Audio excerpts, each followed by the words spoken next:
3 তারিখে আমরা আলটিমেটাম দিয়েছিলাম, সেই আলটিমেটাম অনুযায়ী এখনো আমরা কোনো আলোর চোখ দেখতেছি না। অনতি বিলম্বে উলামায়ে কেরাম হেফাজতে ব্যানারে যে দাবি করেছিল সেই দাবি বাস্তবায়ন করার চেষ্টা করুন। অন্যথায় যে ষড়যন্ত্র চলছে, বাংলাদেশকে তছনছ করার ষড়যন্ত্র চলছে, সেই ষড়যন্ত্রকে আপনারা সমাধান করতে পারবেন না। আমরা আগেও রক্ত দিয়েছি, আবার বাংলাদেশকে রক্ষা করার জন্য রক্তের প্রয়োজন হলে আবার রক্ত দিব ইনশাআল্লাহ। আমরা স্পষ্ট ভাষায় বলতে চাই, নারী কমিশন বাতিল করতে হবে। কোন পলাই করে কোন নারীবাদী এই মুখ্য সন্ত্রাসীদেরকে মাঠে নামিয়ে নারী কমিশন বাতিল রোধ করা যাবে না। আমরা বিগত 16টি বছর আওয়ামী লীগের গণহত্যার শিকার হয়েছি। আওয়ামী লীগ যতগুলো গণহত্যা চালিয়েছে, গণহত্যার বিচার বাংলার জমিনে করতে হবে। আওয়ামী লীগ এবং তার দূষণকে, শেখ হাসিনাকে তার শাস্তির থেকে রেহাই দেওয়ার জন্য তারা মৃত্যুদণ্ড মওকুফে করার সুপারিশ করেছে। আল্লাহর কোরআনে আল্লাহ তাআলা বলেন, ওয়াফিল কিসাসি হায়াতুন ইয়া উলিল আলবাব, হে বিশ্বের জ্ঞানীরা, কিসাসের মধ্যে, মৃত্যুদণ্ডের মধ্যে মানুষের হায়াত অধিকার রয়েছে, জীবন রয়েছে। সে আল্লাহর কোরআনের সরাসরি খেলাফ করে এই কমিশন শেখ হাসিনা এবং তার দোষকদেরকে রক্ষা করার জন্য সুপারিশ করেছে।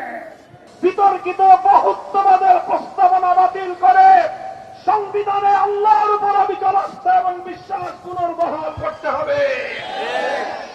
সংবিধান সংস্কারের কথা শুনছি, কিন্তু বর্তমান অন্তর্বর্তীকালীন সরকারের ক্ষমতা দীর্ঘ সময় অতিক্রান্ত হওয়ার পরেও দেশের মানুষের কাঙ্ক্ষিত সেই সংস্কার আজও পর্যন্ত বাস্তবায়নের কোন রূপরেখা আমরা দেখতে পাইনি।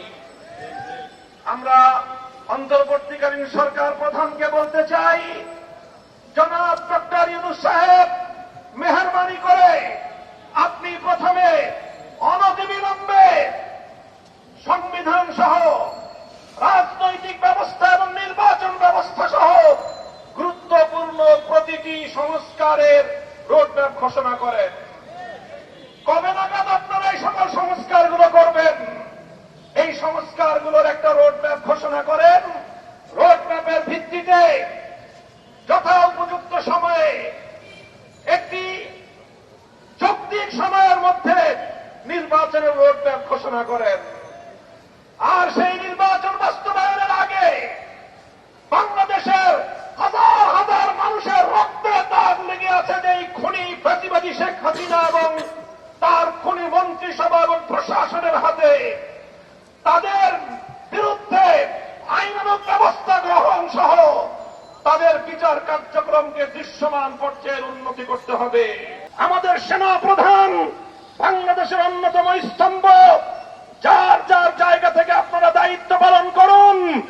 আপনারা ব্যক্তিগত মান অভিমান এবং ক্ষোভ থেকে এদেশের 18 কোটি মানুষের স্বপ্নকে ফিকে হতে দিতে পারেন না। এদেশের মানুষের অনেক স্বপ্ন রয়েছে, এদেশের অনেক মা তার সন্তান হারিয়েছে, তাদের চোখের অশ্রু এখনো শুকিয়ে যায়নি, শহীদের রক্তের দাগ এখনো বাংলার রাজপথ থেকে মুছে যায়নি। এখনো ক্ষমতা নিয়ে এত মারামারি করা এবং এত হানাহানিতে লিপ্ত হওয়া আমাদের জন্য সমীচীন হবে না।